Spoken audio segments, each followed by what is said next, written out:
The Varieties of Religious Experience, a Study in Human Nature by William James, continues with lectures 11, 12, and 13. Saintliness, with when we reach more optimistic temperaments, the resignation grows less passive. Examples are sown and broadcast throughout history, that I might well pass on without citation. As it is, I snatch at the first that occurs to my mind. Madame Guyon, a frail creature, physically, was yet of a happy, native disposition. She went through many perils with admirable serenity of soul, after being sent to prison for heresy. You know, heresies, having your own opinion, right? That's really all heresy is. Some of my friends, she writes, wept bitterly at the hearing of it, but such was my state of acquiescence and resignation that it failed to draw any tears from me. There appeared to be in me then, as I find it to be in me now, such an entire loss of what regards myself, that any of my own interests gave me little pain or pleasure, ever wanting to will or wish for myself only the very thing which God does. In another place, she writes, we all of us came near perishing in a river which she found it necessary to pass. The carriage sank in the quickstand. Others who were with us threw themselves out in excessive fright, but I found my thoughts so much taken up with God that I had no distinct sense of danger. It is true that the thought of being drowned passed across my mind, but it caused no other sensation or reflection in me than this, that I felt quite contented and willing it were so, if it were my heavenly Father's choice. And, you know, the phrase, Joseph Campbell talked about that. Joseph Campbell. The sailing from Nice to Genoa, a storm keeps her 11 days at sea. As the irritated waves dashed round us, she writes, I could not help experiencing a certain degree of satisfaction in my mind. I pleased myself with thinking that those mutinous billows, under the command of Him who does all things rightly, might probably furnish me with a watery grave. Perhaps I carried the point too far in the pleasure which I took in thus seeing myself beaten and bandied by the swelling waters. Those that were with me took notice of my trepidity. From Thomas C. Upham's Life and Religious Opinions and Experiences of Madame de la Mothe Guyon, New York, 1877, 248, 141, 413, abridged. The contempt of danger which religious enthusiasm produces may even be more buoyant still.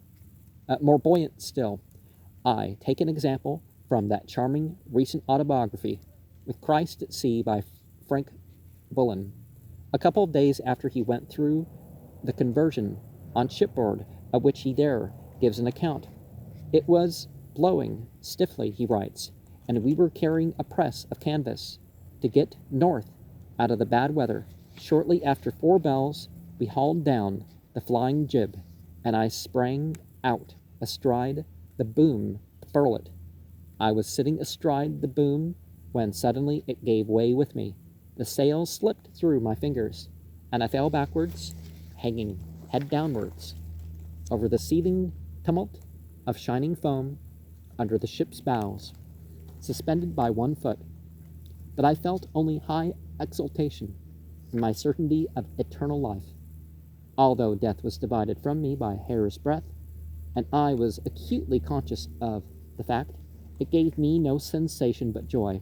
I suppose I could have hung there no longer than 5 seconds, but in that time I lived a whole age of delight. But my body asserted itself, and with a desperate gymnastic effort, I regained the boom. How I furled the sail, I don't know, but I sang at the utmost pitch of my voice praises to God that went pealing out over the dark waste of waters. I've just cited London, 1901, page 130. The annals of martyrdom are, of course, the signal field of triumph for religious imperturbability. Let us cite as an example the statement of a humble sufferer persecuted as a Huguenot under Louis XV. They shut all the doors. Blanc Gammon writes, and I saw 6 women, each with a bunch of willow rods as thick as the hand could hold, and a yard long. He gave me the order, undress yourself, which I did. He said, you are leading on your shift, you must take it off. They had so little patience that they took it off themselves. And I was naked from the waist up. They brought a cord with which they tied me to a beam in the kitchen. They drew the cord tight with all their strength and asked me, does it hurt you? And then they discharged their fury upon me, exclaiming as they struck me, pray now to your God. It was the roulette woman who held this language, but at this moment I received the greatest consolation that I can ever receive in my life, since I had the honor of being whipped for the name of Christ, and in addition of being crowned with his mercy and his consolations. Why can I not write down the inconceivable influences, consolations, and peace which I felt interiorly? To understand them, one must have passed by the same trial. They were so great that I was ravished, for there where afflictions abound, grace is given superabundantly. In vain the women cried, we must double our blows. She does not feel them, for she neither speaks nor cries. And how should I have cried, since I was swooning with happiness within? Clamparide et Gatti, Dieu Heroine de la Foy, Paris, 1880, page 112. They're the Frenches. Again, I should learn how to read French. The transition from tenseness, self-responsibility, and worry to equanimity, receptivity, and peace is the most wonderful of all those shiftings of inner equilibrium, those changes of the personal center of energy which I have analyzed so often, and the chief wonder of it is so that it so often comes about, not by doing, but by simply relaxing and throwing the burden down.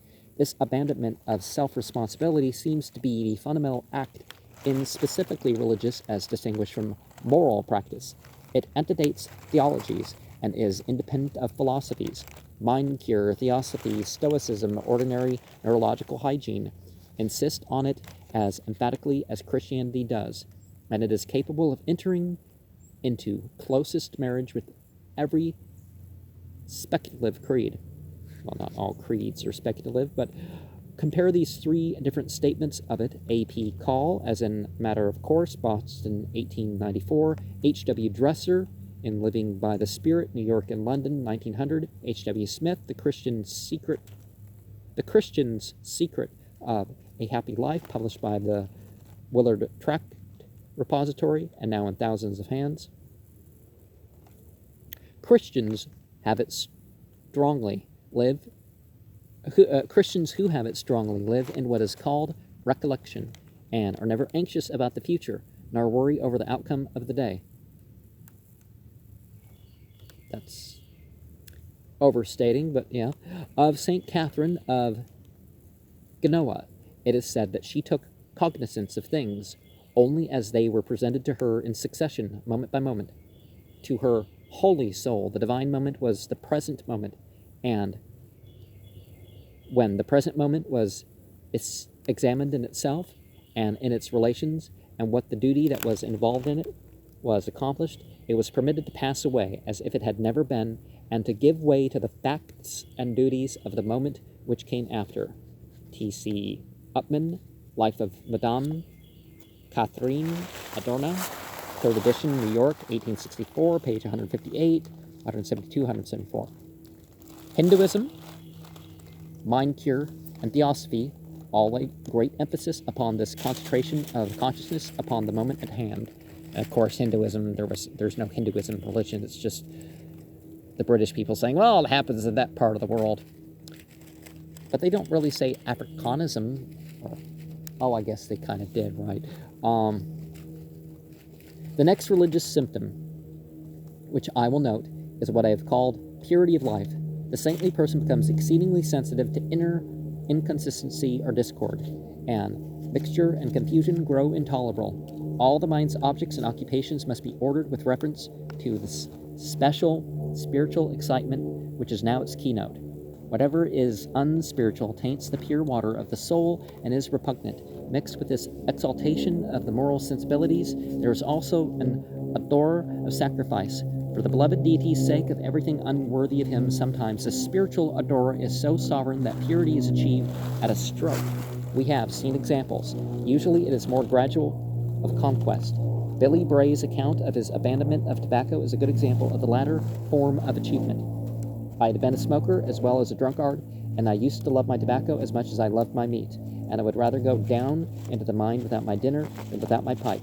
In the days of old, the Lord spoke by the mouths of his servants, the prophets. Now he speaks to us by the Spirit of his Son. I had not only the feeling part of religion, but I could hear the small, still voice within me speaking to me.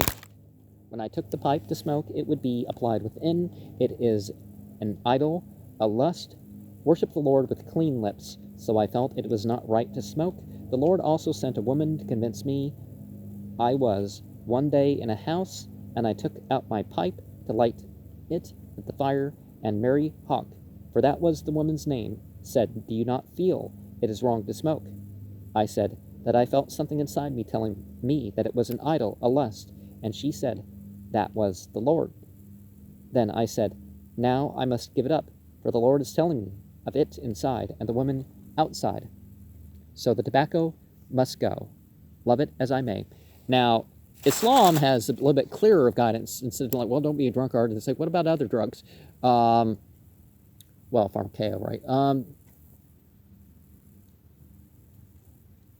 But yeah, there's multiple reasons to go about this. But like in American law, as opposed to like some systems of law, you know, you have to outlaw the very specific thing rather than, oh, well, this is a type of vice, and we can just, you know, oh, don't use intoxicants publicly or whatever, and then they, you know, they don't have to list them out. There and then I took the tobacco out of my pocket and threw it into the fire and put the pipe under my foot. Ashes to ashes, dust to dust, and I have not smoked since. It's like caffeine's a minor intoxicant, so even, you know, if you're not going to use intoxicants, you know, caffeine would follow suit too. You know, people are like, well, it's not hard, you know, you're not getting blackout drunk or anything. It's like, yeah, but it still is kind of affects your ability to pay attention to all that. I found it hard to break off old habits, but I cried to the Lord for help, and he gave me strength, for he has said, call upon me in the day of trouble, and I will deliver thee. The day after I gave up smoking, I had the toothache so bad that I did not know what to do. Now, what I meant by that is, you know, there's people that's hypocritically like, well, I keep within the law. It's like, well, yeah, that sort of thing. I thought this was owing to giving up the pipe. Well, people do feel withdrawals from nicotine. But I said I would never smoke again if I lost every tooth in my head. I said, Lord, thou hast told me, has told us, my yoke is easy and my burden is light. And when I said that all the pain left me, sometimes the thought of the pipe would come back to me very strong. But the Lord strengthened me against the habit, and bless his name, I have not smoked since.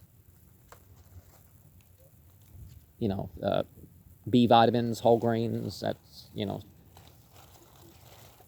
nicotine, caffeine, and alcohol can help with that. I mean, there's more that I could say, but I guess I'm not supposed to on YouTube anymore.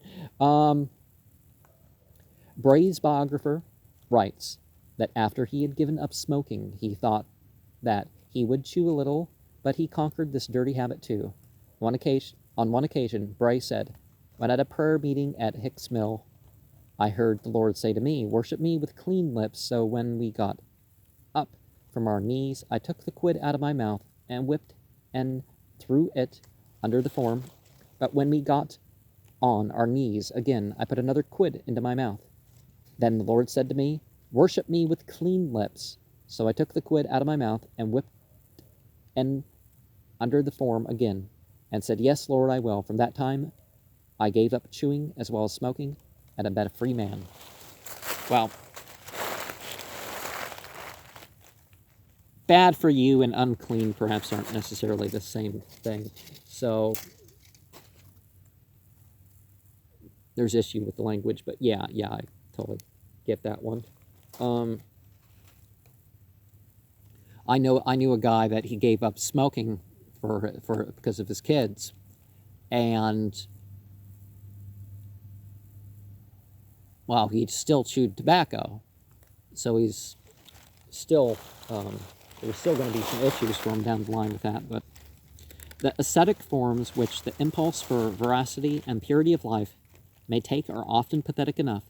The early Quakers, for example, had hard battles to wage against the worldliness and insecurity of the ecclesiastical Christianity of their time. Now, I strongly recommend that sort of stuff. If your habit's going to hurt other people, like smoking, perhaps vaping brings that almost to nil, and that sort of stuff that people can do. There's certainly not the breathe out stuff, so you can stop and then you're not hanging out, for 10 minutes or whatever it is. Anyways, yet the battle that cost them most wounds was probably that which they fought in defense of their own right to social veracity and sincerity in their thee-ing and thou-ing, and not doffing the hat or giving titles of respect. It was laid on George Fox that these conventional customs were a lie and a sham, and the whole body of his followers thereupon renounced them as a sacrifice to truth, and so that their acts and the spirit they professed might be more in accord. When the Lord sent me into the world, says Fox in his journal, he forbade me to put off my hat to any high or low, and I was required to thee and thou all men and women, without any respect to rich or poor, great or small. And as I traveled up and down, I was not to bid people good morning or good evening, neither might I bow or scrape with my leg to anyone. This made the sects and professions rage. Oh, the rage that was in the priests, magistrates, and professors, and people of all sorts, and especially priests and professors. For though thou to a single person was according to their accidents and grammar rules, according to the Bible, yet they could not bear to hear it, and because I could not put off my hat to them, it set them all into a rage. Oh, the scorn, heat, and the fury that arose! Oh, the blows, punchings, beatings, and imprisonments that underwent for not putting off our hats to men. Some had their hats violently plucked off and thrown away, so that they quite lost them. The bad language and evil usage we received on this account is hard to be expressed, besides the danger we were sometimes in of losing our lives for this matter, and that by the great professors of Christianity, who thereby discovered they were not true believers, and though it was but a small thing in the eyes of man, yet a wonderful confusion it brought among all professors and priests. But, blessed be the Lord, many came to see the vanity of that custom of putting off hats to men, and felt the weight of truth's testimony against it. In the autobiography of Thomas Elwood, an early Quaker who at one time was secretary to John Milton, we find an exquisitely quaint and candid account of the trials he underwent, both at home and abroad, in the following Fox's canons of sincerity. The anecdotes are too lengthy for citation, but Elwood sets down his manner of feeling about these things in a shorter passage, which I will quote as a characteristic utterance of the spiritual sensibility. Now, John Milton was the end of when a person could be somewhat of a master of the knowledge of Europe, or at least possess it. After that, it just became too much information in print. By this divine light, says Elwood, I saw that though I had not the evil of the common uncleanliness, debauchery, profaneness, and pollutions of the world to put away, because I had, through the great goodness of God and a civil education, been preserved out of those grosser evils, yet I had many other evils to put away and to cease from, some of which were not by the world, which lies in wickedness. 1 John 5:19. Accounted evils, but by the light of Christ were made manifest to me the evils, and as such condemned in me, as particularly those fruits and effects of pride that discover themselves in the vanity and superfluity of apparel, which I took too much delight in. This evil of my doings I was required to put away and cease from, and judgments lay upon me till I did so.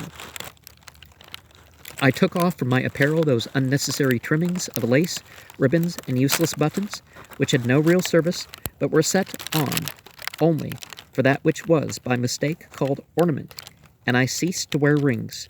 Again, the giving of flattering titles to men, between whom and me there was not any relation to which such titles could be pretended to belong.